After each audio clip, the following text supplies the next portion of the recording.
Bonjour à tous, c'est Nagram, comment ça va? Aujourd'hui, on va faire une vidéo création de camp La Guerre des Clans et plus précisément le camp du clan de la Rivière. Pour ceux qui ne connaissent pas, les camps, ça vient de La Guerre des Clans, une saga de livres où les personnages principaux et même la plupart des personnages sont des chats. Il y a de l'aventure, de l'histoire et ces chats vivent dans un camp. Et de mon côté, je suis en train de créer depuis des années une fiction, La Guerre des Clans. Je vous ai d'ailleurs fait en vidéo la création de personnages, mais je crée également des cartes et le lieu d'habitation des chats, ici un camp. Et on va parler aujourd'hui du clan de la Rivière, ces chats aquatiques. C'est parti!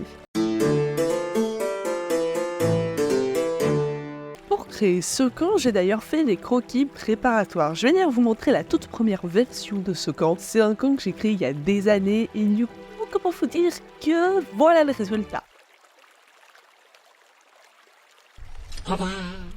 C'est pas ouf et qu'on peut largement faire mieux.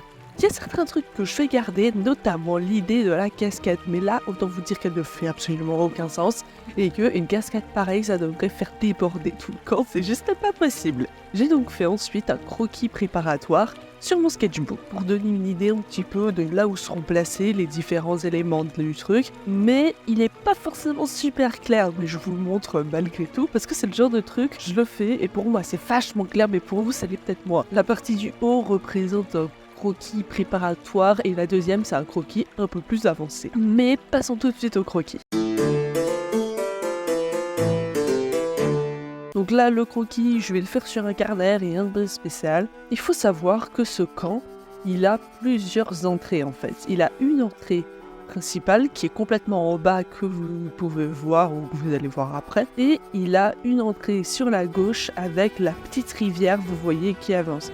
Les chats du clan de la Rivière en fait passent par ce trou là histoire de rentrer, de sortir à volonté étant donné que ce sont des chats qui apprécient beaucoup l'eau. J'ai d'ailleurs au niveau des références, je vous les placerai à différents moments de la vidéo, mais c'est surtout pour les roseaux et la végétation et même pour les petites entrées de cavernes, de tanières que vous allez voir.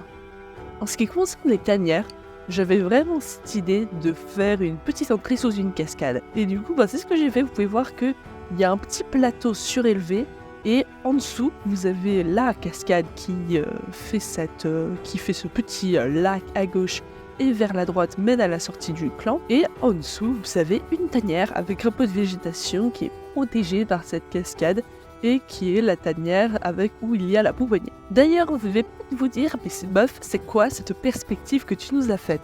Et bon, pour le coup, j'ai pas respecté de perspective et ça se voit. Pour le coup, sur le moment, c'était voulu, parce que j'avais peur qu'avec une perspective, j'ai envie de dire classique, on remarque pas bien certains éléments, mais avec le recul, je pense que ça pourrait peut-être été mieux de suivre une perspective. Mais bon, maintenant que c'est fait, mais la prochaine fois on essaiera avec une perspective, ce sera peut-être un peu plus pro.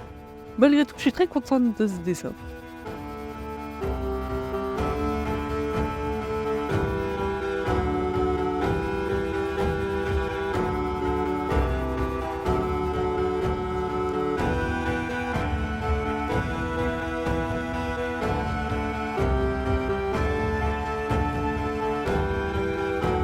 Le temps que je continue à dessiner, que ce soit croquis, ancrage et même couleur, à la fin, je vais vous parler un peu de ce clan dans ma fiction.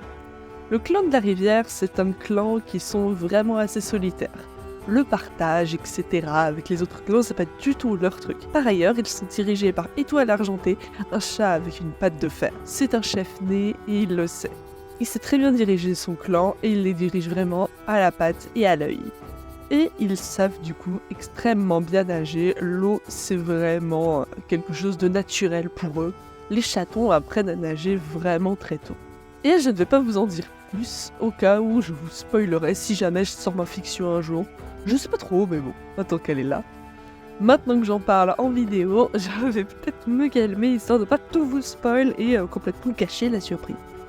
En ce qui concerne l'ancrage, j'ai vraiment voulu faire un truc super détaillé, genre j'y ai vraiment passé du temps, histoire de faire un truc détaillé, etc. Et je suis vraiment contente parce que quand on regarde la V1 et cette version-là, franchement il y a une différence de ouf et je suis vraiment contente. J'ai voulu du coup dans l'eau montrer les détails, vous voyez du courant. Vous avez du coup des petites pierres qui permettent aux rennes, donc qui sont dans la pouponnière, de pouvoir s'y rendre sans se mouiller les pattes, si elles ont des chatons dans la gueule par exemple. Vous avez la tanière de la guérisseuse qui est complètement à gauche, cachée par la végétation. La tanière du chef qui est sur la petite estrade complètement en haut, c'est la plus petite et du coup il est en hauteur et il peut voir son plan. Et vous avez la tanière des anciens complètement au fond à gauche et la tanière des apprentis et des guerriers en bas. Leurs tanières d'ailleurs elles sont un peu spéciales parce qu'elles sont faites en fait avec des roseaux. Elles sont faites comme ça parce que comme ça s'il y a un débordement un jour à cause d'une crue, et les tanières flottent, ce qui permet d'éviter d'avoir à les refaire, de les perdre, etc.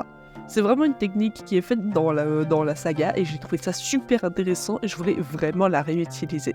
Il y a juste pour la pouponnière et pour la tanière de la guérisseuse où là ce n'est pas le cas. Et maintenant je vais vous parler un petit peu de la couleur parce que vous devez le voir sur le speed draw, je me mets du coup à faire la couleur de l'eau, jusque là pas de problème.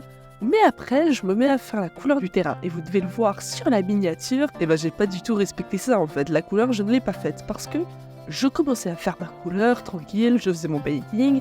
Et je me suis rendu compte au fur et à mesure que ça rendait pas si bien que ça.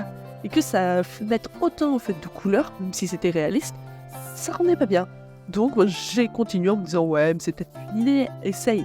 Et au final, non. Je trouvais que ça rendait pas bien. Maintenant, j'ai pas supprimé ça, je l'ai encore, donc dites-moi si jamais vous trouvez que c'était mieux avec de la couleur sur tout le tableau, n'hésitez pas à me dire. Moi, j'ai pris la décision du coup de l'enlever. J'ai fait des tests et j'ai enlevé tout ça.